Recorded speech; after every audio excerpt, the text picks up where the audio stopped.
I don't have a photogenic face. In the grand scheme of things, that's a very small problem to have.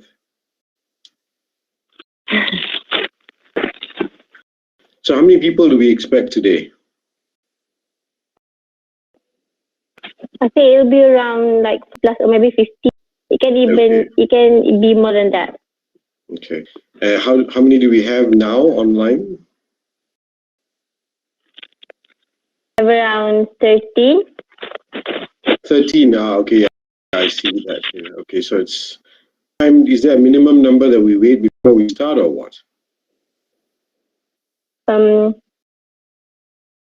Our event actually starts at 10. Maybe we'll wait another 5. Yeah. Why don't I come back on at 10 o'clock? Yeah. I'll do some work. Yeah. Now.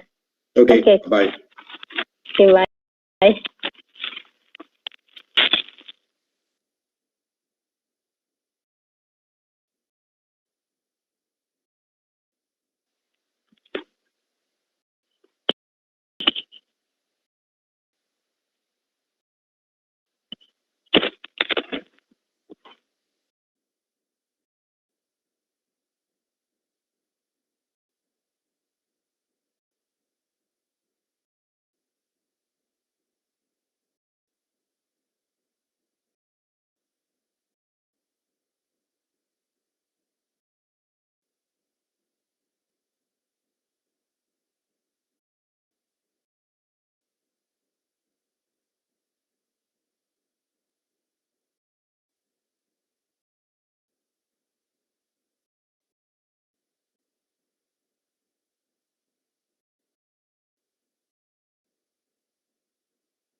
Good morning, Tuan Syed.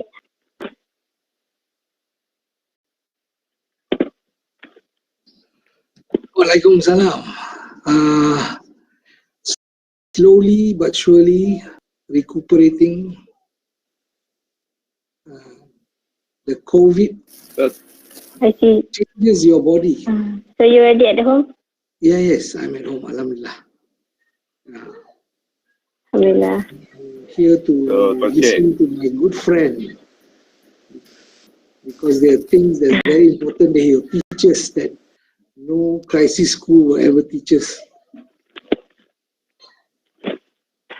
Yeah.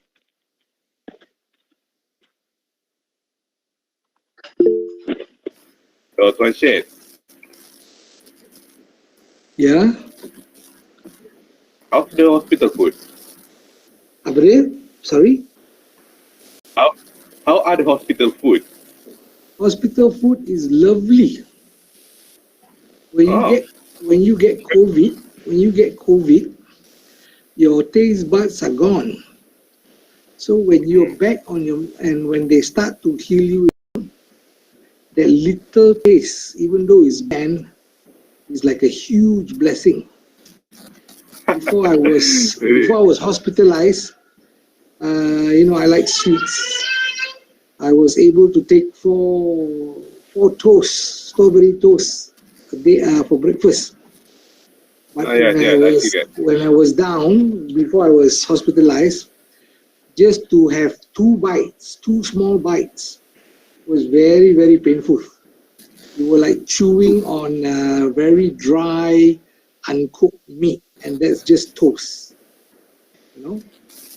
But I think what it opens up the mind is that we shouldn't take all the faculties that God has given us for granted.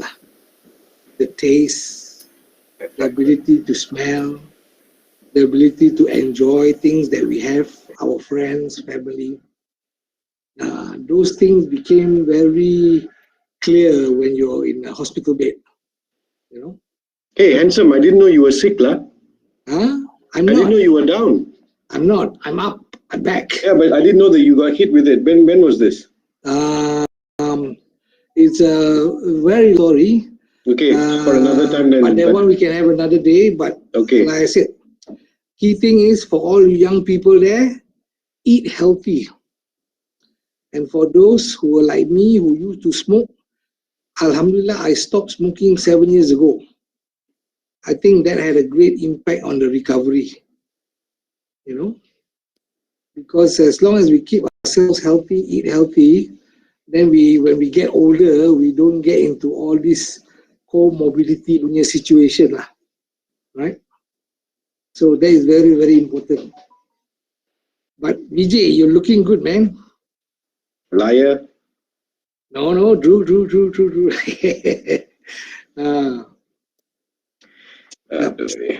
So today is your show. I'm just going to listen and enjoy because I always enjoy listening to Vijay. His side is my unofficial PR manager. When I for the next election, when I stand for what do you call MP, he's going to be my campaign manager.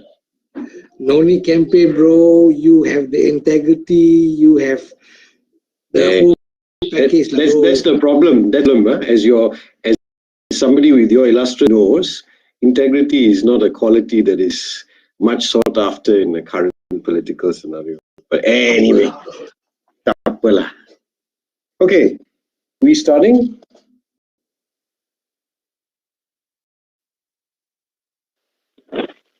Vijay, what would you like us to refer to you as? Is it Mr. Vijay, Just Mr. Vijay. Vijay is fine. Just don't call me sir, okay? Because I have been waiting for a long time, but the Queen still hasn't called me. Every year she keeps forgetting.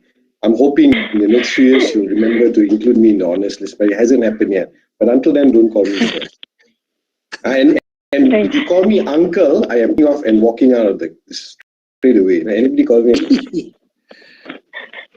Sure not. That's the real question. I think we should wait another few minutes for people to join in. Okay, no worries, can do that.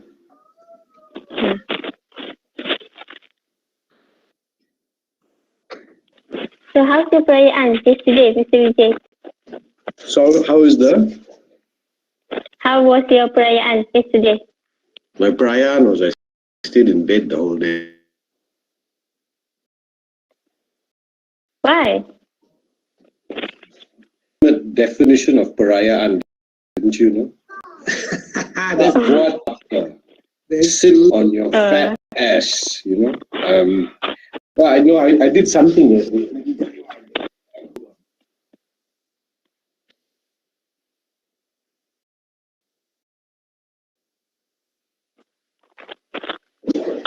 This is how I finished up. This is what I did. Finished Wow. up. Yeah, Wow. MCO, got to stay home, nothing to do, so I started building this. What model is that? Is that a Dauntless? No. No, this is a PV-1 Ventura, marine bomber. Hence the Right. the Is it marine metal? insignia. It was a South Pacific bomber lah. It was used to midway. Yes. So you see, really, Syed and I we belong to a certain vintage that remembers it. You know what? I must tell you this. I have the artistic skill Oh. subject. Okay, for SRP I got 7 A1s and P7 part. Bagi saya ruler pun saya tak boleh draw straight line. So to do this is like even I stay at my mother's house. She looked at it and said, "Really? You painted this?" Because my mother is quite and she knows that those days Form 2 when you do art, funny thing will happen. But that looks perfect, Vijay. You know why? In Form 1, Form 2, I used to buy all these sticks, right? Yeah. I was a destroyer. Yeah. I used to fix them up and then I used to burn and throw them out to show that You are one sick puppy, Syed. I know. You are one sick puppy. I never painted them. Those days I just built them because, first of all, it was too damn expensive to get paints. And number two, my parents said, the normal watercolor you cannot do. Ini mau print aeroplane dengan acrylic. You know the funny. So art was on Tuesday. You will assign the work, right? And you have to pass it up the day. Of course, I will never do anything. My mother will ask me, "What is it? Tomorrow you have art. What did she give you to do? So what have you done?" You say, "Okay, then at least I'll sketch it. Say, scene tepi pantai." So she will sketch for me. Then say, "Okay, now you go and paint it." Then I start painting. Oh, this is so bad. Ultimately, she will end up doing it for me. So then I go and pass up the work. So one day, Miss T. Byong said, "Hey, BJ, I want to ask you something. Whenever I give work, you come back, your work is so good. But the exam is barely pass. What's going on?" Miss T, I get pressure in the exam, I don't know. So I cannot paint. Most happy that I was able to paint this. I actually bought an airbrush last night. Oh, but it's good. No, the airbrush makes a huge difference. I'm sure. But to handle the airbrush also is not easy, eh? Hey, actually, no. So I can tell you this. For years, I always thought airbrush requires a certain kind of skill. I can now officially, when a dungu like me can do this, anybody can do it. Seriously, I am. It is the worst skill that I possess in my life. Is art, drawing, painting. Anyway, how I spent my. Actually, that's how I've been spending. I built 2 planes from New Year till now.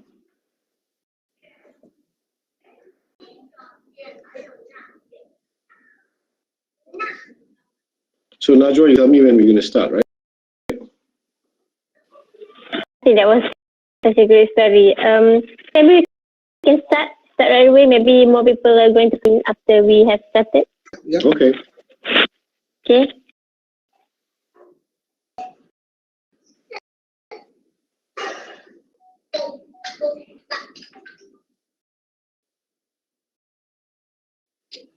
So you're going to do an introduction or something?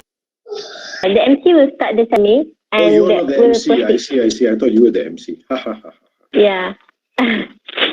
Is there a way to present slides on this? Allahu Akbar. Sorry. Yeah, you can. After this, you can present. Have you seen the present button? I don't see the present button because right now it says Hani Kusairi is presenting. But it's okay. I don't have a presentation. I just have a kind of a welcome slide. Are you on your laptop right now? I am on my laptop, yes.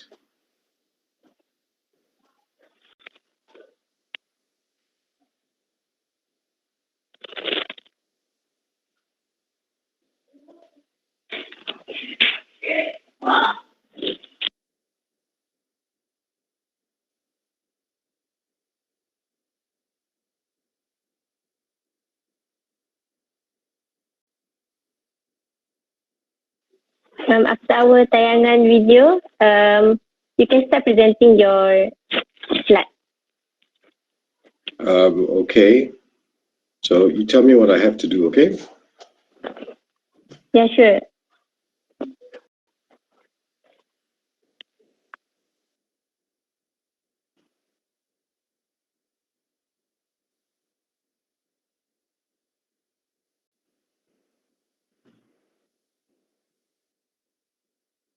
So basically, we're waiting for the MC to introduce us. Is that right?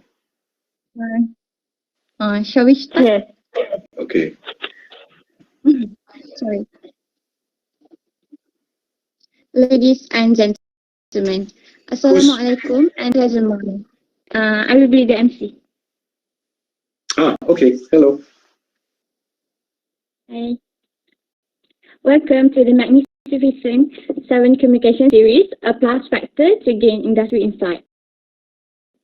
We would like to extend our warm welcome to our guest, Mr. Vijay Ratnam Tarumatnam, Director of Group Corporate Communications, Proton Senjaran Berhad, Yang Bersama Siti Zanaria binti Haji Yusof, Advisor of IPRMSA Uniza Chapter, Yang Bersama Fika binti Zulka, the President of IPRMSA Uniza Chapter, Yang Mr. Muhammad Nazri bin Abu Hassan, the Head of program, as well as lecturers and students.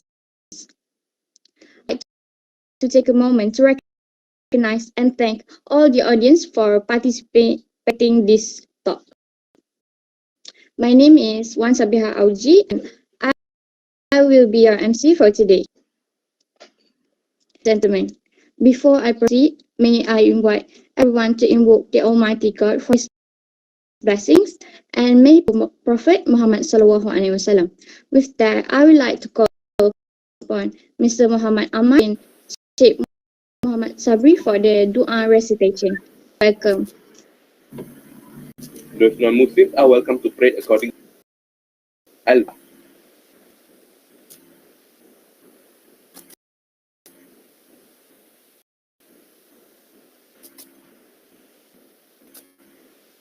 أعوذ بالله من الشيطان الرجيم بسم الله الرحمن الرحيم الحمد لله رب العالمين هو يكافئ مزيدا يا ربنا لك الحمد جلالك وأثاره وأسيد سلطانك اللهم صل على سيدنا محمد وعلى آل سيدنا محمد اللهم لك سلامة في الدين وعافية في الجسد وزيادة علم وبركة في الرزق وتوبة قبل الموت ورحمة عند الموت ومغفرة بعد الموت اللهم هون علينا في سكرة الموت والنجاة من النار أقوى عند الكتاب اللهم أعنا على ذكرك وشكرك وحسن عبادتك Ya Allah, Ya Rahman, Ya Rahim.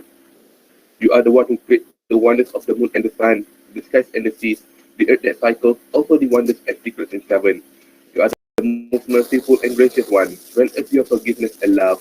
Bless us, our family, our relatives, and all people around the world. Help and guide us so we can walk on your path. Treasure us with your redor so we will become peaceful and successful people eternally.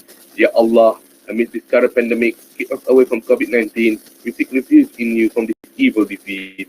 Bless us all with peace, health, and happiness. With that, bless our program today so our gathered effort will bring your rahmah. The moment it starts to its last second, please put nothing in this program but all goodness and blessings. ربنا ظلمنا أنفسنا إن لم تغفر لنا وترحمنا لنكونن من الخاسرين ربنا لا تزغ بعد إذ هديتنا وهب لنا من لدنك رحمة إنك أنت الوهاب آتنا في الدنيا حسنة وفي الآخرة حسنة وقنا عذاب النار اللهم اغفر لنا ذنوبنا وكفر عنا سيئاتنا وتوفنا مع الأبرار آمين يا رب العالمين. Thank you, Mr. Alma, for the beautiful prayers. May our event be blessed and run accordingly. Ladies and gentlemen, for your information, this 7 Magnificent Communication Series program is a collaboration plus and unit to bring value and experience by the communications industry practitioners as well as specialists to help provide the advantages to this when venturing into the working world of public relations. It is a great honor for IPRMSA UNISA chapter to embark a journey together. With this collaboration, it is hoped that this program is able to give exposures to students about the importance of the communications field in an organization and the skills needed. We also want to enlighten the students about their careers in communications through the online seminars that will be shared by the experts. Now, we're going to show you a montage video of IPRMSA UNISA chapter. Please enjoy.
Now, shall we continue with our sharing session, or Mr. Vijay wants to show? Oh, so am I on now? Yes. Okay. Good morning, everyone. How are you? So it's very odd when you're doing this webinar thing. You're doing some kind of a report from Iraq on CNN, because you have to wait for 3 minutes before the feedback comes and no details you. So I don't know how you're going. And I'm one who needs to see how am I saying the right thing, am I saying the wrong thing. So it's a bit odd. I don't really have I know we're talking about crisis. I have something from a seminar that I did a few days ago. So I thought I'll share that with you so that maybe we can start off by, and then we'll switch over to crisis. Is that cool? Yes, no? Okay. Yes. All right. So let's see, present now.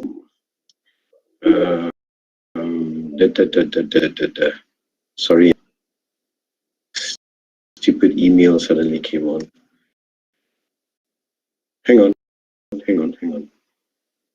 Sorry, guys. Go away. You know, you got to love technology, because exactly when you need it most, it will completely screw up. And I know this because when I first started in PR, a long time ago, a very long time ago, when my hair was still black, I started in technology PR. Okay, can everybody see the screen? Yes, no? Because I don't see anything. Can everybody see? Yeah? I can see it. Okay, so okay, good. All right. So people, and let me start out with some house rules. I always like house rules, right? Because without house rules, you don't know what you're doing. Number one, there's no hierarchy. Everybody's a boss. Okay? Number two, questions. Only stupid people if you have a question and you don't ask. Number three, partition is mandatory, right? I hate to sit down and talk to a wall. Number four, always challenge, right? Because that's the only way you grow, that's the only way I grow. And number five, let's have fun. And that's my serious look in the office. Actually, that first joined Proton, which was a year and a half ago, and you see like what happens to you. This is what happens to you after 1.5 years. There was a young, handsome, slim boy, and now I am a fat old man. So you must be careful. You must think twice about whether you still want to stay in PR. Okay. Now this is a very important.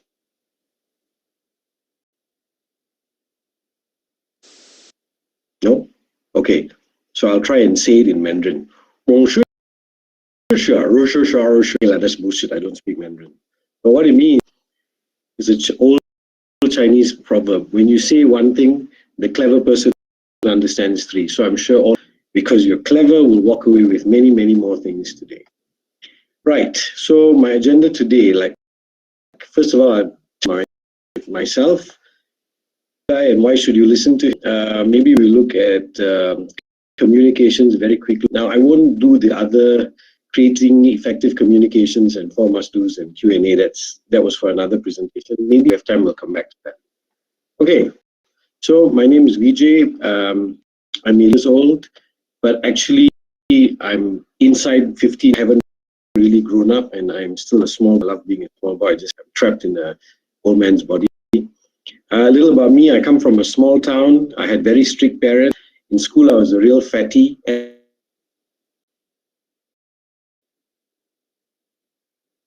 Teachers and parents and school prefect, all that. But all that, I left school and then I became a Sakai. I'm a crazy car guy, a very proud Malaysian. I like mountains, diving, music. I also fly sometimes.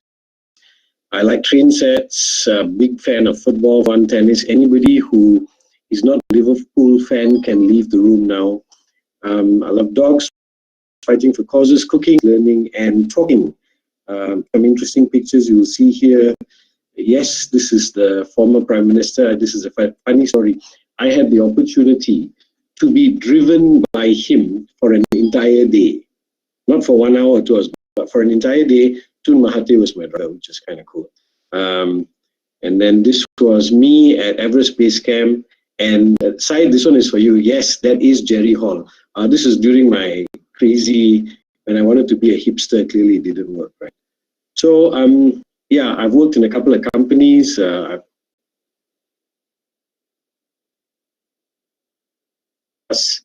And then I got into PR and I was at HSBC, MDEC, Tech 100, I'm at Proton. So, let's start with some history, right? I don't know how many of you know this, but communication is derived in word communists. Yes, communist is not just, those guys who want to take away your private property. Communist actually common or shared understanding. Therefore, communication is an effort to create commonness, to find some sort of bridge source and the receiver. Okay, so clearly here these people on the left are communicating very nicely. Then this guy in the center, he thinks he communicates very nicely, of course. And then any of you who have girlfriends, or I'm sure you're quite used to this kind of communication. First thing you need to think about is that communication is a dynamic process. It's how you try to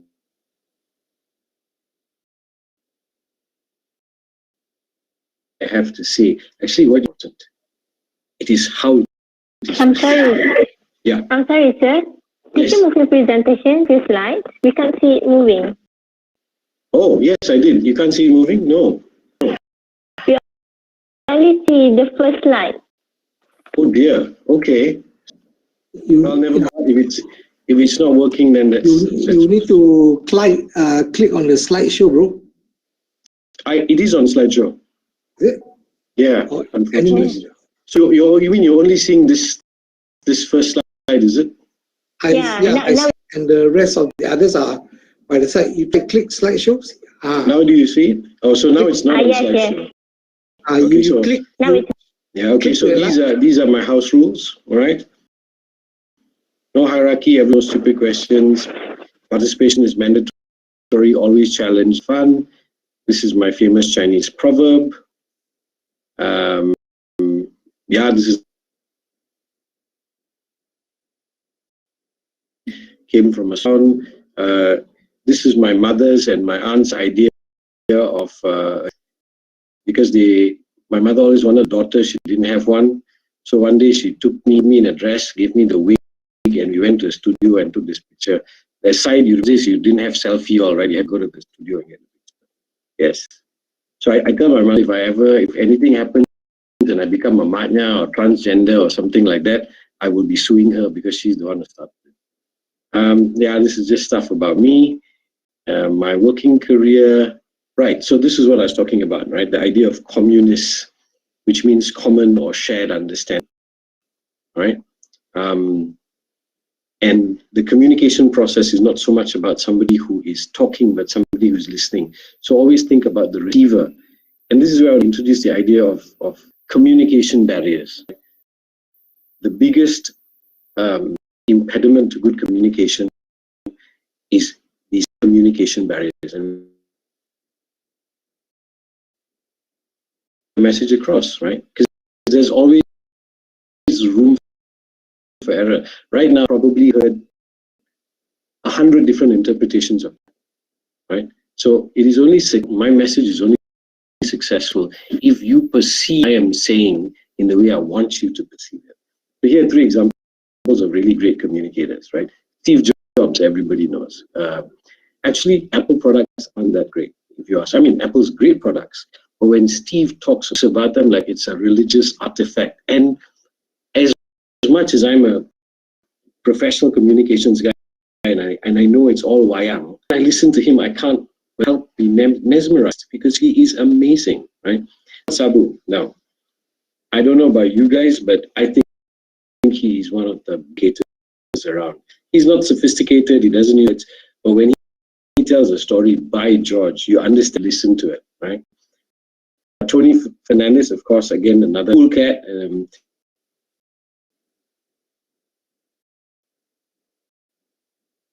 Why are communication skills? Number one, you want somebody to act. You want something done. You also want to spend less time at work. I'll tell you this, good communications is probably the single most important skill you need to become successful in whatever career you take. So let's talk about how messages go across. You're all communication students. I'm sure you know the transactional model, right? Encode, decode, message goes out, and in between there's noise. Let's look at this. So the guy is saying, first of all, can you see the slide now? Yes, no? yes, we can. Okay. Yes, yes. So the guy goes, do you like coffee? And she goes, of course I do, right? But there's all this, this is what is said outside. But let's imagine what's really being thought of in the head. This guy goes, she thinks I'm a nerd. And this girl goes, oh my God, why does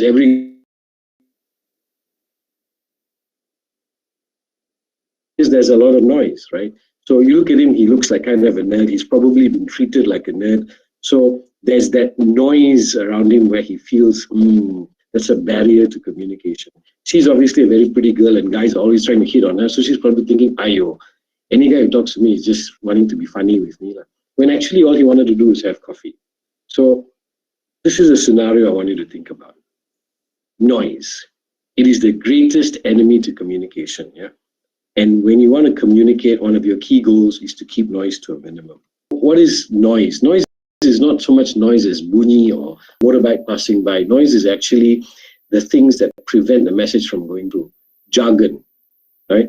Now, I remember when I first joined HSBC UK, I was in charge of a few regions, and it was, so there was India, there was China, there was Philippines, Indonesia, and they all got on board and they're like, yeah, and the CWF2 is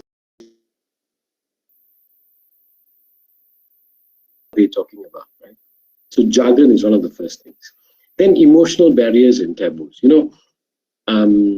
There are certain things that you cannot use in language in a work setting or even in a personal setting. There's certain taboos that you shouldn't talk about, right? Clearly, if I'm sitting with a bunch of Muslims and I sit there and I start talking about alcohol, that's not very clever, is it? Right? Or in the same, you're sitting with a bunch of very orthodox Hindus and you start saying, oh my God, I love beef steak. Not cool, right? Then there are cultural barriers. There are different ways in which cultures communicate, There are some cultures which are very direct, very open, very straight, like the German culture. Whereas there are some cultures, like Asian cultures, tend to be very burlesque, like, oh, like that, blah, blah, blah. So those are things to consider. I can tell you, when I first joined the government, after many years in MNC, I was so shocked because you go into meetings and I would straight away get in meetings. It takes about 10 minutes first, selamat pagi, apa khabar, blah, blah, blah, blah, blah, blah, blah, 15 minutes of, small talk. And then the work starts. But that's a cultural barrier, so you must learn how to navigate those things. Another barrier is a lack of attention or interest. And of course, then you have differences in perception and viewpoint. So let me ask you to relate an experience where you faced a communication barrier. How did it make you feel and what did you do?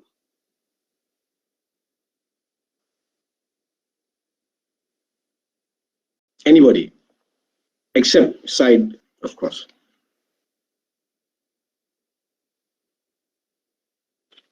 Sorry, can you repeat now?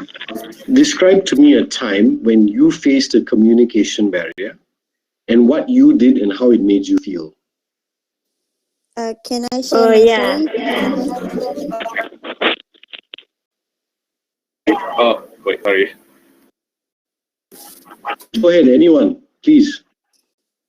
My story is when I was around 15 years old. Okay, I was in a high school in KL, SMK Bandar Tasik Selatan, if anyone is aware of. I spoke a lot of English as I was growing up, and most people don't really understand the things that I'm said just because how I say things in English, the way I speak accent-wise. So a lot of the things that I say don't really get perceived by my colleague back then. So it makes me a bit agitated because they don't understand, firstly, and then they mock me for for how I say things. Like they say, I use American slang. It's something to be ridiculed when I was at that age. But as time progresses, I actually understand why they don't really understand the things that I say, because they are so into the Malay slang of English. Yeah, it's noise, isn't it? Right? Yes. Because when you're saying, I can't do this, they don't just hear can't. They don't just hear can't. What they hear is, oh, this girl's speaking, action, she must be from somewhere. So that noise has been built up, right? Yes. Because they need to assume that you're a certain kind of person. So they treat you differently. right? I'll tell you something that's quite funny that I find when I go somewhere, and this has happened to me very often, and I suddenly start speaking in Tamil, which isn't very great, but boleh cari makan lah. And people look at me like, oh, I didn't know a guy like you will speak Tamil. And I thought, that's interesting. And then I realized, because, so I'm Sri Lankan Tamil, and a lot of the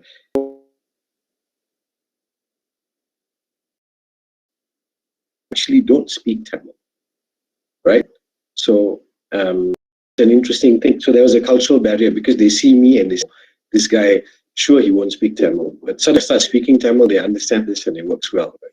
Anyway, so yes, one example. Now maybe we can switch to our questions. Anybody have anything else to say?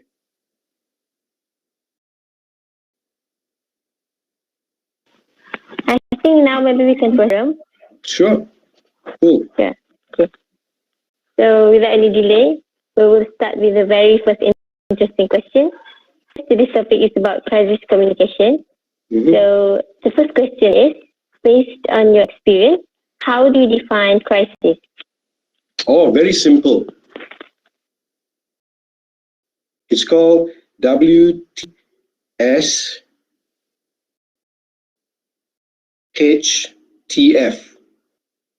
That stands for when the hit particularly how do you define it? So there's so many ways you can look at it, but let's maybe define it from a corporate standpoint. A crisis is when there is an event or series of events, whether internal or external, that can put your brand's reputation in jeopardy. So, and obviously you can have crisis level 1, crisis level 2. Crisis level 1 could be a few people resign from your company. Oh, interesting. Crisis, somebody in your company was caught for CBT. Crisis number 5 is you have a big explosion in your plant, right? This is basically when something happens that puts reputation in jeopardy. That's my general view of crisis, right? Having said that, you can also, a good PR guy's job is actually to spot the crisis or become.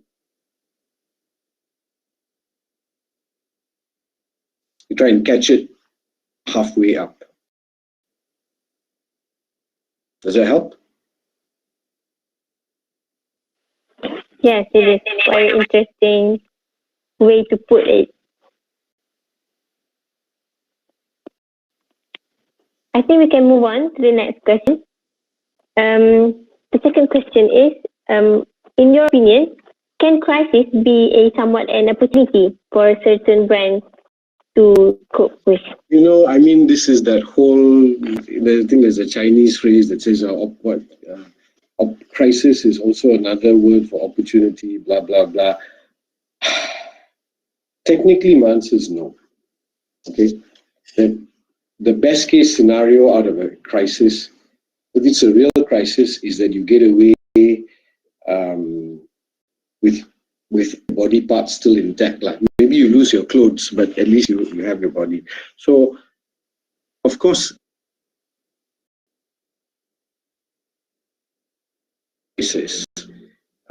your best case scenario is to walk away untouched. Let me try and give you an example of that, because a lot of people are going to say, no, you see, crisis is an opportunity. For example, let's say now you're a food manufacturer and somebody comes out and accuses you of being non-halal, or that your halal certification is questionable, blah, blah, blah, right? So somebody will tell you that, oh, okay, it's an opportunity, because then invite people in and show them and say, see, I got this, I got Jakim, I'm doing that, my process is so good, blah, blah, blah, blah. And yes, maybe that's true. On some level, you can put your message out. But don't forget that the first thought when somebody remembers your brand, when you think about this issue, no matter what you say, will start off with the negative. Okay? You take the Cadbury situation, right? I don't know if you guys remember, but this happened to Cadbury maybe about Yeah, people still bring that up. It's still an issue. It's still, that's correct, the pig DNA incident or something like that. And Cadbury did a really good job of coming out and showing people that this was not true, that they had been following good manufacturing practice, they were doing all the right things, but people still remember that, right?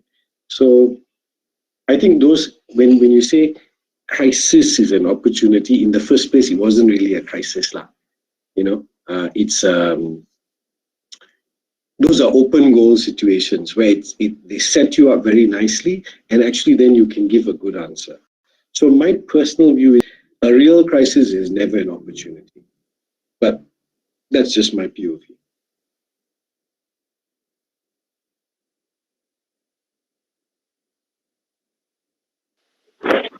Thank you so much for the answer. Now we know that a real crisis is never an opportunity, because we also have to remember that people are still going to remember these issues. Whenever we make something good and we want to help ourselves up, but then there are some people who still remember these bad things. And I agree with you that it can be both, but it still moves towards it can't be an opportunity. Yeah, I think that's a really great answer. I mean, I don't like the word opportunity. I know some people say, oh, no, it's a chance to blah, blah, blah. But I don't think of it as an opportunity. And also because crisis is a very serious thing, So for me, it's from a point of view of an integrity argument, which is now for somebody who took that DNA situation seriously from the Cadbury situation, that is a very big emotional issue, right? So I think your key role in a crisis is to address those concerns, not to treat it as, here's an opportunity for me to sell my brand further. No, I think there's something morally wrong about that. As PR scholars, you've heard of Coombs and Halliday. Yes, you know Coombs and Halliday? Very important men but two very important thinkers and writers in PR. If you haven't heard about them, you should definitely go and read up. Coombs and Halliday came up with this idea that the PR person's role is to be the boundary spanner. Okay? What does boundary spanner mean? Your job is not just to tell the public or your publics whatever your company wants to say. Your job is to tell your company, hey, wait a minute, you cannot say this because this is what people are thinking of you. So if you ask me, you think about the examples of people who don't seem to be listening to what the public is saying about them, but they just go on talking, right? If you think about the BN guy, they were like shocked sendiri lah, oh, never mind, eat kangkong, do that, do this, because they were not listening. And their PR people were clearly not telling them, look, this is how people are thinking about you, don't say that, right? So for me anyway, I think when you approach crisis, it's serious. So you shouldn't trivialize it, and to try to be opportunistic about it, for me, doesn't smell right. But again, that's my point of view. Yeah, I mean, Syed has just said those are spin doctors, like those are guys who just capitalize on a bad situation. And I don't think if you're a good PR person, you'll do that. Okay, next question.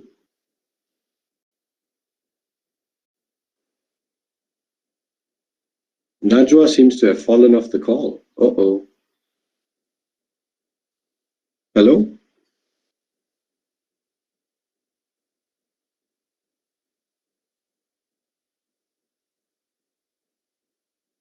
Hey, Najwa, are you there?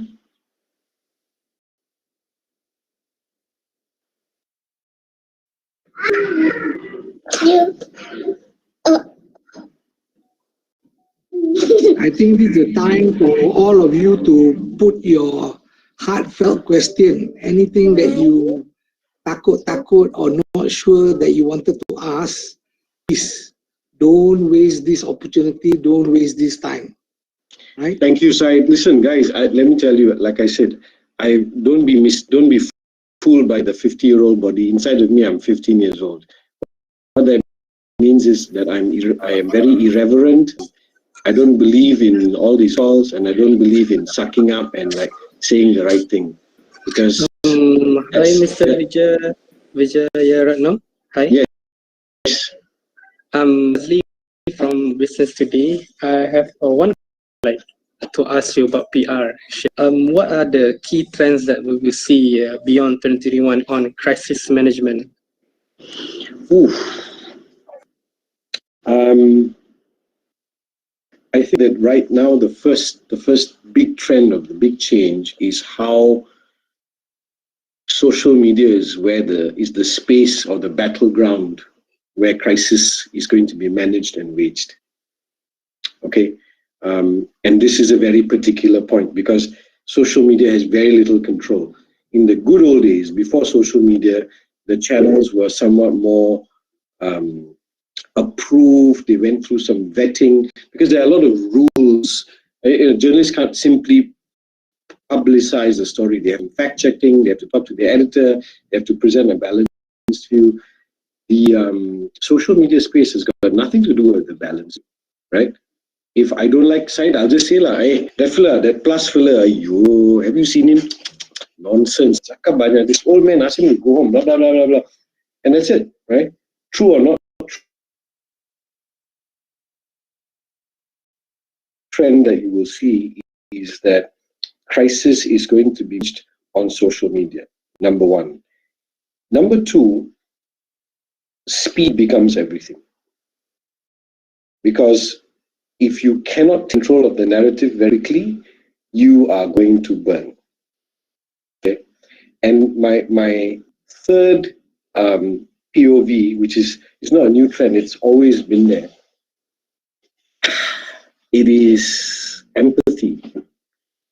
The core of good crisis management is empathy. Okay, I have a very simple methodology for management. It's called love. Okay, and love stands for number one, leadership. In crisis, you need to show leadership. You need to step up. And if you're a PR person, sometimes what you will find is that because the crisis is never a PR crisis. It's an engineering crisis, it's a product crisis, it's a financial crisis. So number one, in a crisis, it is important for the communications person to step up and show leadership. Because people won't know what to do and they'll be like standing around. Number one is leadership, and if you're in that role, you need to step up and do something about it. That's number one. The second one, O, stands for organize. In a crisis, you need to be super organized. Unfortunately, that happens before the crisis. So now, if you're in a corporate communications role, the first thing you need to do is look at your crisis preparedness. Do you have all the scenarios mapped out? When this happens, what do you do? When that happens, what do you do? Oh, if you went here and the Prime Minister came and this happened, what do you do? Heart attack, what do you do? Plaza. Plus has a highway. How do you deal with these things? You cannot be thinking about it at that time. That should have been done earlier, right? So organization. The third one, the V in love, is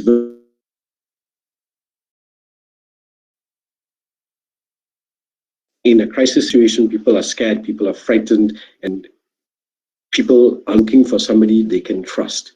So the best thing you can be is honest. So make sure that your information has been verified and you're being truthful, so there's veracity. And the last one, as I mentioned earlier, E. Let's say a plane crashes, right? Don't go there and get defensive. Somebody's lost a relative or a friend or something. You telling them, oh, we did this, we did that. That's not going to matter to them. And then they're just totally upset because they've lost somebody important. So your job is to deal with those things. Not talk about, oh, we had a very good safety record and we made sure our pilots are trained, blah, blah, blah. Who gives a shit? Seriously? Do I care that your aircraft are brand new? My brother just died, you idiot. So empathy becomes very important. So that's my view. All right. Thank you. Speaking on a similar note, like social media is very crucial right these days. So, what can young people looking into PR wants to explore the social media? What can you give some of the tips to explore social media, not just for the memes and all, but to incorporate it in crisis management, in PR, in all point of view? So I'm not a SOCMED guy, to be honest with you. I don't even have Facebook. I don't have Twitter because I don't see why you should. I see why anybody would be interested to know what I ate for food or where I went on holiday or what new baju I bought. You know, I belong to a generation where we are a little bit more facing lah. We don't like, hey, you know, I did this. Sorry, I'm making fun of your generation. No, no, it's okay. We action in different ways, but it's not our thing. But I think the most important thing in using the social media once again is credibility, because of your brand, your company, then take a path where you are consistent, right? You are honest and truthful, and 3, that you show respect to people. You know, the problem with social media is because there are no filters, you can say whatever you want. Like I said earlier, I say, oh, Syed, he's a stupid fella, he doesn't know anything. I can say that because nobody's going to stop me. I mean, that's a very extreme example. So show respect when you get on social media if you want people to listen to you. That's for me very critical. All right, thank you. Thank you so much. Okay, so Najwa, what's the next question? First? Okay, Yes. Okay, can I first of all, thank you for, here's something I want to ask. Can you hear me? Yes, please go on. Okay. What are some mistakes that people tend to overlook during handling a crisis? Oh, that's a long list. So the first one is before the crisis preparedness. Do you have a crisis communications plan? Have you thought out scenarios? What are you going to do? So that kind of thing. Huh? In Malay, you say, sediakan payung sebelum hujan. And crisis, that is one very important thing. You must have your payung on standby. Right? But when the crisis happens, one of the biggest issues or one of the biggest mistakes is they make the crisis about them. So the plane crashes, the factory has something, and you go, oh, I did this.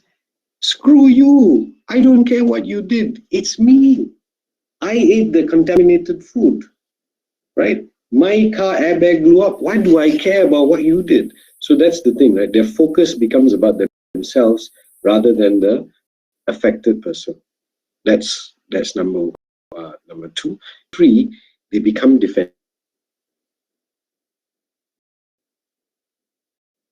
At that point, the lawyers will come in, right? Legal guys will look at, oh, you cannot say, because if you say this, then later they can sue. We must not admit guilt, we must not admit fault, all those things. And I mean, there's a very fine line to balance. But the moment you come out and start to stonewall and be defensive, for me, that's game over. So I guess the lesson here is that during crisis handling, you need to focus on the people, not yourself. Is that it, sir? On the people and on the crisis itself, and take yourself out of the equation. Put the other things in front of you. Yeah. I've had crises where, I mean, the other thing is you need to have a very strong leader. So I've had some crises where I've had good clients, I remember, when I was at Ogilvy, and it was wonderful.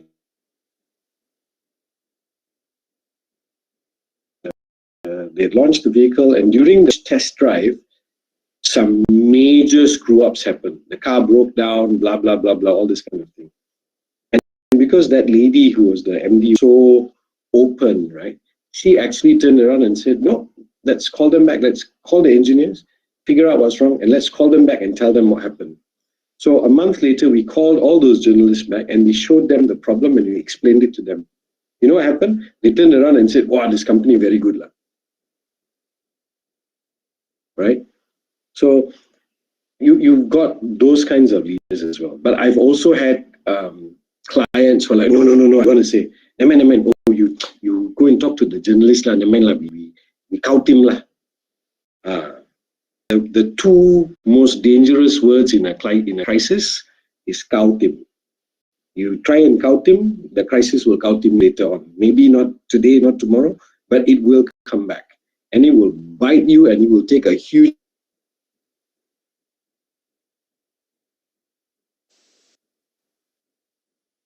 Okay.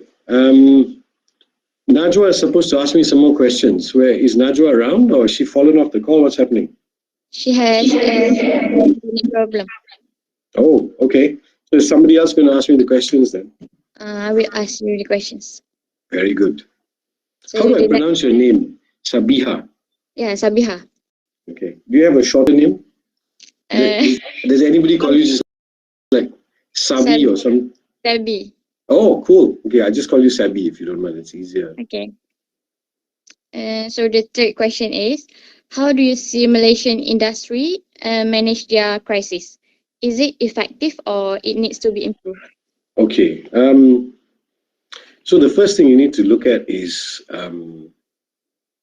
corporate behavior in Malaysia from a PR perspective is generally not great. Okay. And that's because for the longest time we had a very pliant press because the provoke the industry because the industry pays for advertising, blah blah blah. So they're like, the admin will think twice about writing something. So because we've had a very pliant press, the companies get to walk away with murder sometimes. Okay, but the internet and social media has changed that a lot. So now the need to respond better has increased. So that's the change in scenario. Having said that, do companies do that well? I think some of the companies do it. See them respond to these issues quite well. But some of the older companies still behave like the old government, like I'm the boss, you're the customer, you should listen to me. No such thing. That's rubbish. The customer is the boss, right? And the sooner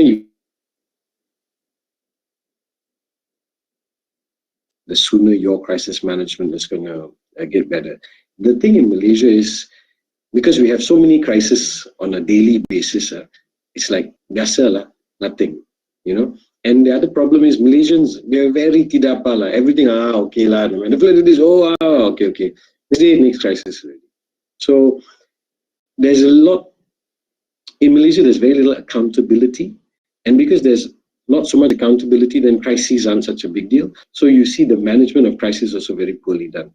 If you go back and you think about what happened with MH370, right? And the daily briefing that the guy used to give, oh my God. I remember I was overseas time and I was watching that and some colleagues were looking at me like, it's on your country. And I'm like, oh, yeah. Okay. Having said that, you see our DG of health last year when the MCO first started, wow, top class. He was so good that after the minister also stopped.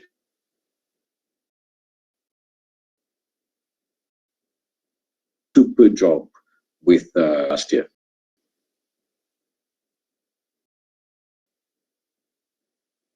The question, Sabi? Yes. Yes. We should have honor the customers. Yeah, for sure.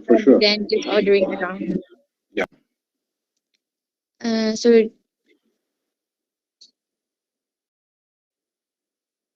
we can. So as Shita says, what we can learn from what is happening to Dr. Hisham 2020 regarded as nation hero, but 2021 question to action stage and what can PI do?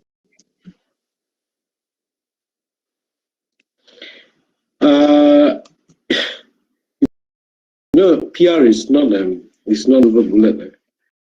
If you pardon my French, then you're fucked up. People are going to know it. You can't.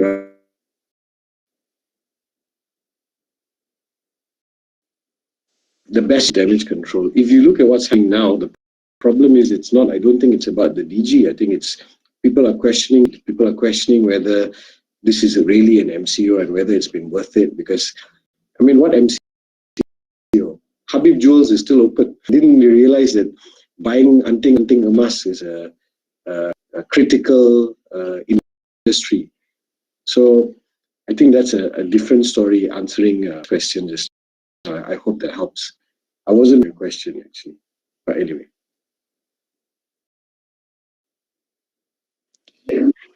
So the next question is, how can businesses... Oh wait, Najwa is back. Oh, we missed you, Najwa. What happened to you? I was having backup just now. Okay. I thought you got bored of me or something. You got like so tired. No. Oh my God, I'm just going to leave the room. This man is so boring. Okay, let's go. Okay, I think I can proceed with the next question. So this next question has been a big issue nowadays. As you can see nowadays, there have been some cases where the CEO, the owner of the company, when they faces a crisis, they usually resign from their own position. And what do you think about this? Do you think this action will help overcoming this crisis? Well, it's okay. First of all, the crisis is the crisis. Huh? The CEO quitting and all that, that is after the fact. That doesn't help the crisis. That's accountable, right? Something that doesn't happen very often here in Malaysia, unfortunately. But yeah, if you see, but the CEO quitting at that point doesn't help anything in the crisis. So for me, in fact, the company wants to then do a proper inquiry, figure out what happened, what went wrong, what was good, what was there, and then they come out and they tell the public, look, this is what happened, this is how we screwed up, and of that, these 5 people are taking accountability and they've left the company. Great.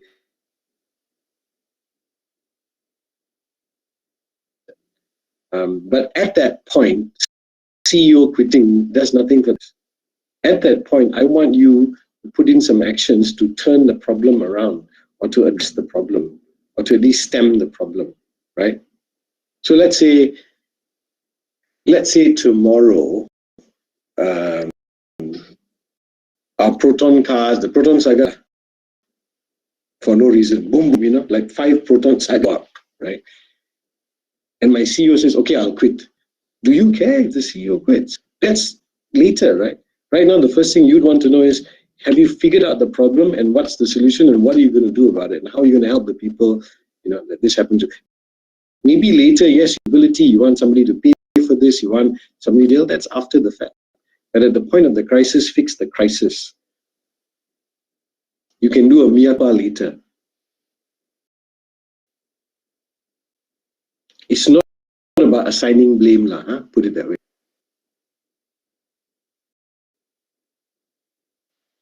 Yeah, sure. I totally agree with you.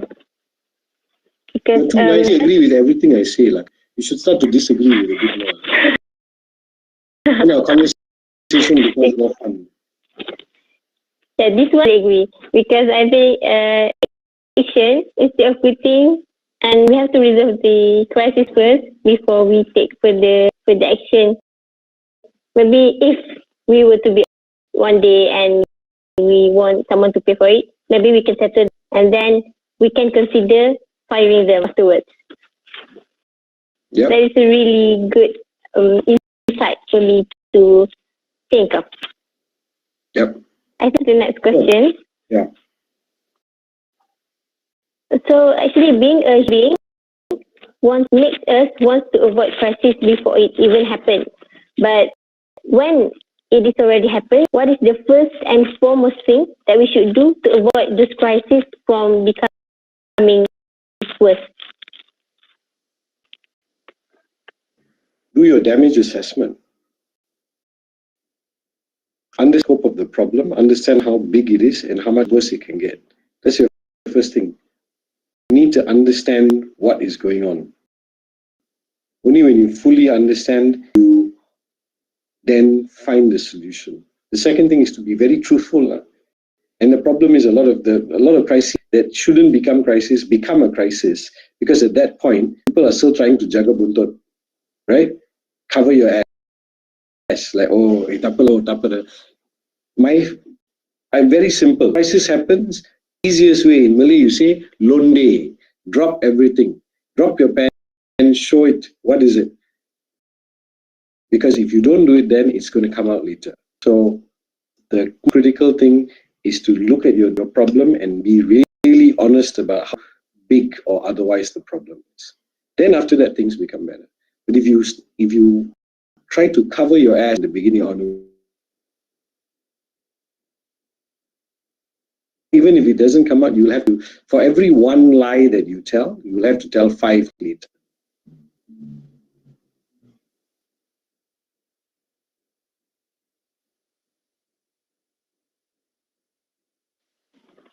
Thank you so much, Mr. Vijay. That is a really great way of putting it together. So we have to actually understand how much things are going on, what is happening at the moment, and we also have to be truthful in order to avoid the crisis from worsening. So moving on to the next question. In your opinion, who is the most affected party when a crisis strikes a company? Are you talking about within the company or what? You have to define that for me, because if you ask me that kind of question, it's open-ended for me. It's very obvious. It's the person who kena, right? It's your... Yeah.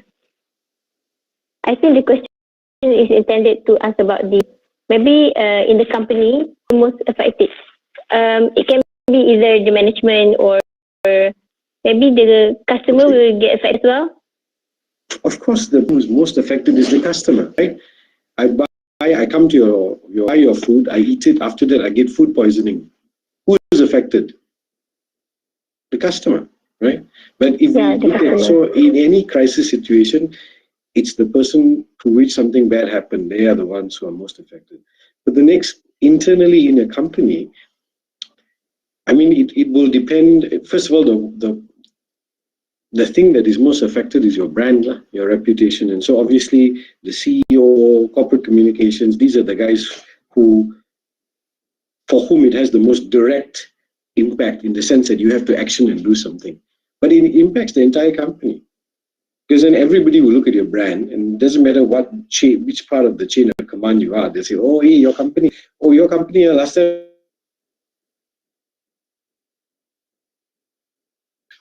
Obviously, the people who have to respond immediately is the crisis team, which is predominantly management.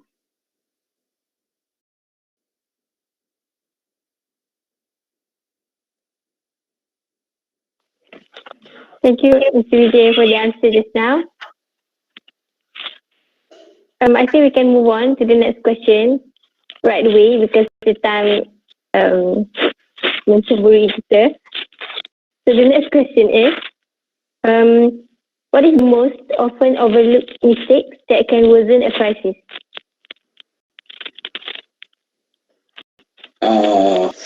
Again, that's a long list. I think I'll go back to not having good scenario planning. Because if you have good scenario planning, then you can see A 1 campur 2 campur 3 campur 4 campur 5 can become 2,560. If you haven't thought out your scenarios, if you haven't thought out what can happen here, that's the first thing, because that's when it unravels. So the first thing that happens, the first biggest mistake people made, no, that's not a crisis. I had one deputy CEO once told me, sexual harassment is not a crisis. I looked at him, I said, no, we got HR can handle sexual harassment. Okay. Obviously, you never heard of Harvey Weinstein, but what to do? So I think the biggest mistake is to ignore problems, because they're the ones who eventually, it's usually a little thing that you, tapalah, not a big deal. So that for me, the most overlooked issue in most crises, and one of the most predominant reasons that things become a crisis.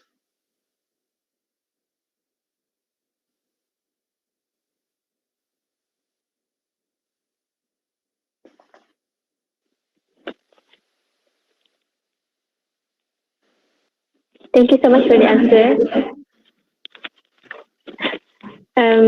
Yeah, I think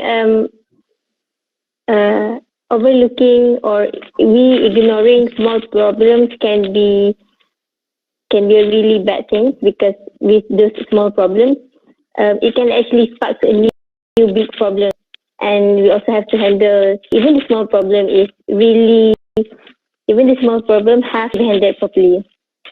Yeah, that's a great way of putting it. So we're going to move on to the next question. I believe that each and every company in this world must have encountered some crisis somehow. So as someone who is the head sparing of the corporate communication of Proton, what is the biggest crisis that the company have ever faced before, and how was it overcome? Biggest crisis that they faced was they hired me to be director of corporate communication. That was their biggest crisis, you know. Well, okay, obviously I cannot talk to you. Yeah, but I can say that probably one of the toughest things for Proton, I hadn't joined at that point, was, first of all, Proton is a company that was steeped in crisis, right? From day one, Proton is a brand that you either love or you hate for obvious reasons. And because of our somewhat checkered history and past, our brand was never in a good place for a long time. So, but again, the problem was because Proton had a monopoly and government backing, they didn't care, right? So no matter what people said, it's okay. But after becoming a privately owned entity, and then when Geely came in, I think one of the biggest crises was, if you can call it a crisis, Geely came in and started to clean up the company, right? The 35 years of relax lah, lepa, never mind, it's okay, blah, blah, blah, just went. And Geely came in and started to put some good corporate governance, started to straighten things out and all that. And then we got a lot of an easy time for a long time, right? Our dealers, all that, who basically were not carrying their weight, but jolly lah, right? And then suddenly Geely came in and they were asking them to do some proper work. So there was a lot of pushback, and they said, Proton dah jadi company China, blah, blah, blah, blah. So there were a lot of attacks about Proton becoming Chinese and that we were sidelining Malaysians and all of that. But we overcame that, because my CEO was consistent. He kept doing what he was doing. He communicated the plans very clearly. He said, this is what we're trying to do, blah, blah, blah. And, I think, as you know, today Proton is a very different company, right? Last year, we were the only major car brand, that actually saw growth in our volume, right? So I think that was one of the biggest challenges they faced in the last couple of years, and they're very well overcome.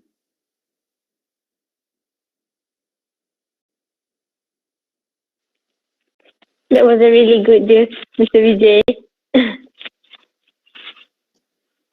Najwa, you're too nice to me, Najwa. I was expecting to be like BBC hard talk, give me a hard time. Say, what is this nonsense, Mr. Vijay, talking rubbish. Anyway, let's go. Okay. So I have learned about how we should give an answer to the media or public in order to not make them think that we have something to hide. So for this next question, during the process of crisis management, do we need to reveal everything, or just be transparent on some important parts when handling the crisis? Yeah. This is the $1 million question, right? Well, how much do you say? How much do you not say? I mean, I think you don't want to lie. That's for sure. Okay. Rule number 1: don't lie. But you only say what you can verify 100%.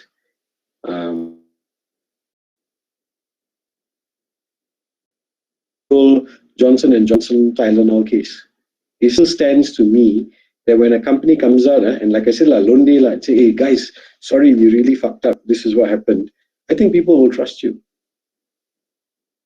Because, I mean, that's how I work anyway. Because if you can come and be honest, that means I believe that you know what went wrong and you will make sure that it won't happen again. But okay, let's say 9 out of 10 times CEOs don't want to go that way because they're frightened, because they're shareholders, there's this, there's that, and the other. Try and force them to stay as close as you can to the truth. And this is where I always say the corporate communications department must function like the conscience of a company. Okay, because everybody else will be looking after themselves and looking after business and looking after profit and the bottom line. But corporate communication should be the one voice that stands up and says, no, this is the wrong thing to stand up and do that. And I can tell you in my entire career, I said, who are you working for? Do you know who's paying your salary? And I'm like, yes, I know. But we need to do the right thing, because I am not just thinking about tomorrow or the day after. I'm thinking about this brand in 5 years or 10 years time.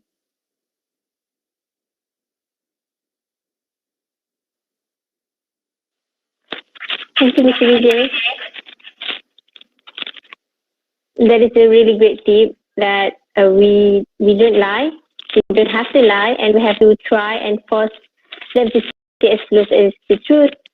In my opinion, I think that we can also think if it is totally worse. For example, if I were to be a CEO or a manager, if disclosing everything can tarnish my brand reputation, it would be not good for me to discuss it. True, Maybe I agree. can, agree. yeah, maybe I can have white lie. What do you think about that? So what you're saying is a sin of omission rather than a sin of commission.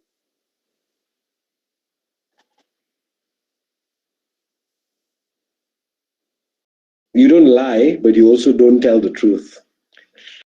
Listen, it's the problem with these moral issues or ethical issues is it's never black and white.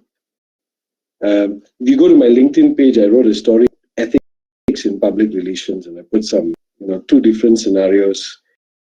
And that addresses that. And the question I answered was, when you are a PR person, whether you're in an agency or you're in-house, who should your loyalty belong to in this kind of situation? Is it the pays your salary, or is it the customer? And it's a very, very, like I said, it's not black and white. Yeah, it is. We can't even choose between both of them, actually. They both bring profit. Which is why I like, in communications theory, there's a guy called Habermas. He's a German, the asymmetric model of communications, asymmetric model of communications. Habermas had a very different model, and he talked about contextuality of communications and understanding audiences and not looking at them as a point, a one-size-fit-all type of solution. So I think the Habermas approach for me is my preferred view of how you should deal with these complex situations where the moral net is somewhat difficult. Yeah, it is difficult actually. So moving on to the next question. I actually have been waiting for this one. It is so interesting that, so the question is, how does Proton ensure the well-being of its employees during the times of crisis? Well, so I can tell you, MCO and all of last year, the first thing that we made a conscious decision that nobody's salary was going to get cut.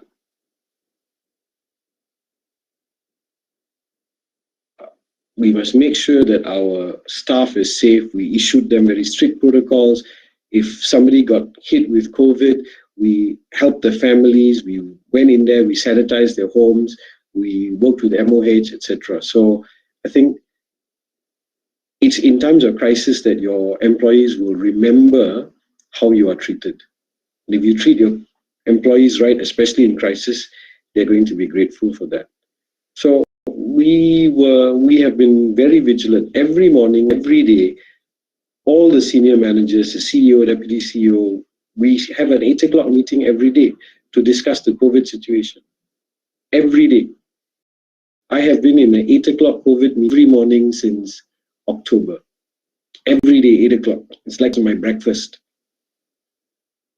Other people eat roti canai. I eat Teams. Microsoft Teams meeting is what I eat for breakfast. And we constantly, we have instituted very strict protocols at work. How many people, canteen, here, there, and we, and if a senior man, if somebody in your team is caught flouting the rules, the boss gets fined 100 ringgit. Right? So if somebody in my team is not wearing a mask and they are caught, I will get fined 100 ringgit. So they put the responsibility on the managers and say, make sure your teams are doing the right thing. So yeah, we have been extremely rigorous. And yeah, because you know we can't afford to have our plant shut down, right? So it's really a matter of survival for us.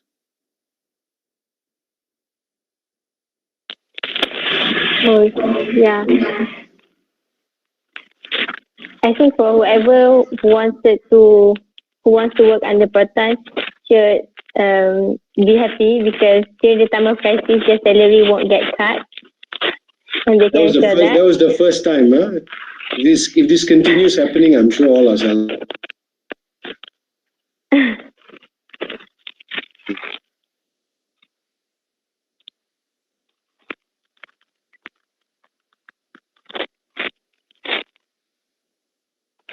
So moving on to the last question for me. Okay, yeah. I'm sure that most of the graduating students have been waiting for you to answer this question. So the question is, can you share some tips to the future graduates who would like to enroll themselves into communication industry regarding crisis management? Okay, maybe I'll give you a generic, and so maybe this slide works very well.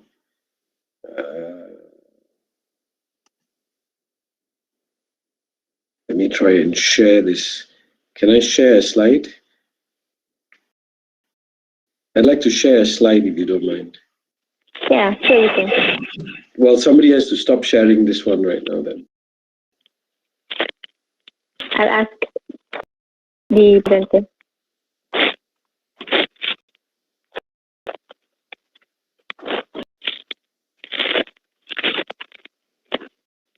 This is one of the things I hate about webinars. So silent, I can't see your faces, I don't know what's going on. It's like, oh. I mean, Najwa is a very pretty girl. I like seeing, but I don't know what else is going on. Okay, let's see if I can present this. Stop presenting. Okay, so let me present this. A window. Can you see this? Yes, I can. Okay, so 5 things I wish someone told me when I first started working. This is general rules. Number 1, you must be turned on by your work as you are by sex. If you don't, you'll never be great. What do I mean by that? And I mean great at your work, and not great at sex. What I mean by that is you really have to love what you do. You really have to have a passion for it, because you're going to be doing it every day. And if after a while you feel, they say, melepaskan batu di atas tangga. Yeah, you don't care. It's okay lah, never mind. So number 1, be passionate. Number 2, never be afraid to ask. I know they say silence is golden, but in my book, silence begets ignorance. I remember when I first started working, right, my boss would say, oh, do this, and I just angguk my kepala lah, yeah, okay. Then later I'll be killing myself like, oh, you stupid idiot. Why did you say yes when you didn't understand what he was talking about? So number 2, never be afraid to ask. Number 3, always share and always help. The more you share, the more you give of your knowledge, the richer you will become, and the more people will give back to you. Trust me, that's the best thing that can happen to you.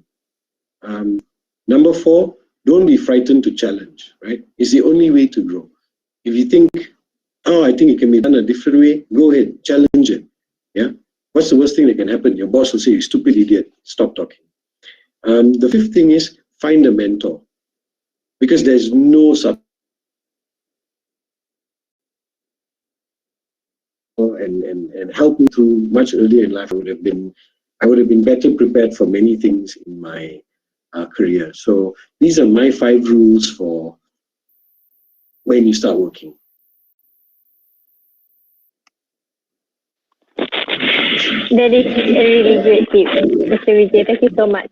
So I would like to recap the 5 tips that you have to do before you start working. The first one is you have to turn on by the work. Yep. The second one is you have to never be afraid to ask questions. Yep. The third one is you have to always share and help. The fourth one is do not be frightened to challenge. Always be up to the challenge. And the fifth one is you have to find a good mentor for you to be successful. At least that's what I think. Really, yeah, there is really good tips for the graduating students as well before they went into the working world. So thank you so much, Mr. Vijay, for answering all of my questions. I have never been bored with you. You're so great. And I hope that the vast knowledge that has been shared just now will be practiced for the future use. Sure. I believe that is the entire question for this forum. So I am sure that all of the audience have been waiting to ask questions and have been anticipating for Mr. Vijay to answer their questions. For those who would like to ask Mr. Vijay questions during this golden time, you are welcome to open your camera and introduce yourself. And apart from that, I will have Mr. Alji to read the question if you would like to write it in the chat box. Thank you so much, Mr. Vijay. You're welcome. Looking forward to it. Thank you very much, Ms. Najwa and Mr. Vijay Ratnam for the informative answers just now. So, looking at the question chat box, it says 2 scenarios. The first scenario is when we are facing a serious issue or a major incident. Next crisis is the first is when we are facing a serious issue or major incident. Okay, listen, this is from K, right? I see the question. Let me try and answer that. Who would be the best person? Would be the the best person to take the lead is the best person, the person who you think will represent the company the best. The coolest person, the calmest person, the one who speaks well. So the next question is it the designated spokesperson in both situations? Perhaps.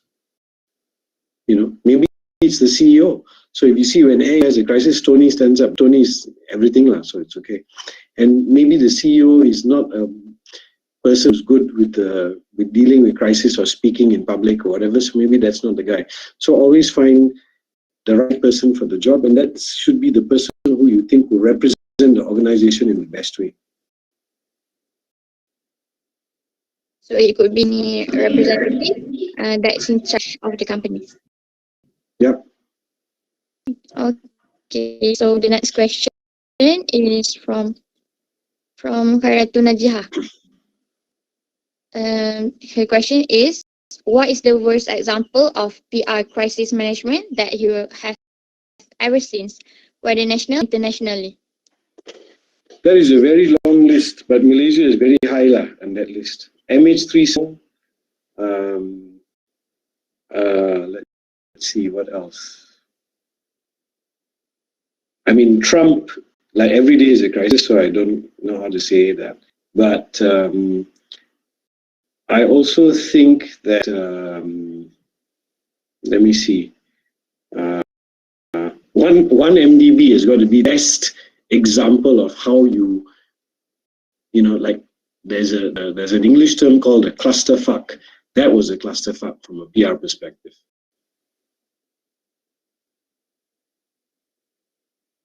And why? Because they didn't follow the rules, because they lied, they cheated, they didn't think it was important. You know what those examples show? That they didn't respect the audience. They treated the audience like, okay, they're all stupid kampong people, they won't understand. Never mind, we just tell them some cock and bull story and it will go away. Those are some examples. There's another question here from Fatiha, but I'm not quite sure what she means. Explain that question a bit better. Hi, Mr. Vijay. Morning. Okay, so because not that I read somewhere, but sometimes when you handle crisis, sometimes a PR actions can backfire a company. So do you think that when handling a crisis, even though it's you said just now it must be planned, right? During crisis or before crisis and after crisis. But do you think sometimes will backfire the company? I mean, it's not a good PR or... Yeah, for sure. So like I said, right? So if you went in there and you did what MH370 did or what 1MDB did, that backfires because they broke all the rules. They were not honest. They lied. They didn't respect the audience. They didn't have facts. They were not consistent. So of course it will backfire.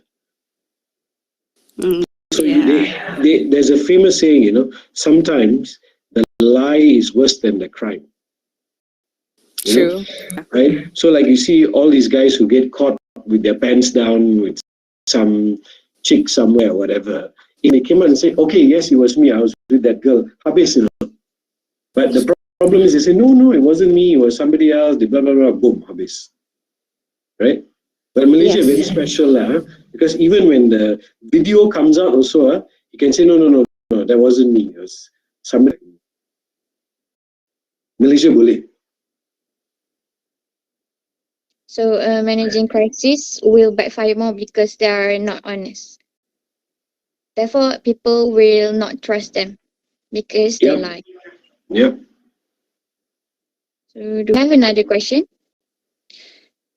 from the audience?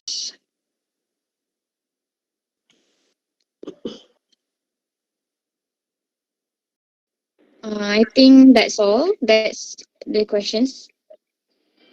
So with that, we have come to the end of our talk. All in all, I would like to wish and express our sincerest gratitude to our speaker of the day for the information. We would like to thank the lecturers as well as everyone here participation and support throughout this entire talk. We wish to apologize for any inconvenience during the course of this event. This marks the end of our talk. May this club sparks the student spirit to continue striving for the best future, especially in the field of public, and may you spend the rest of it in high spirit. As always, wear your mask and stay safe. Assalamualaikum warahmatullahi wabarakatuh. Thank you, guys. Weekend. But before we go, we would like to ask. Kindly like ask everyone to remain in this online for a brief photo session. May I ask all of our guests to please turn on your and try your most confident. Please remain in your pose for like 5 seconds for us to screen capture it. Because you must follow SOP, otherwise you cannot summon 1,000 ringgit. Very much.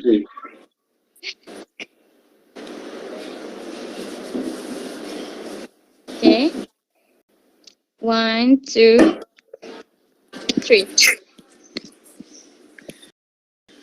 1, 2, 3.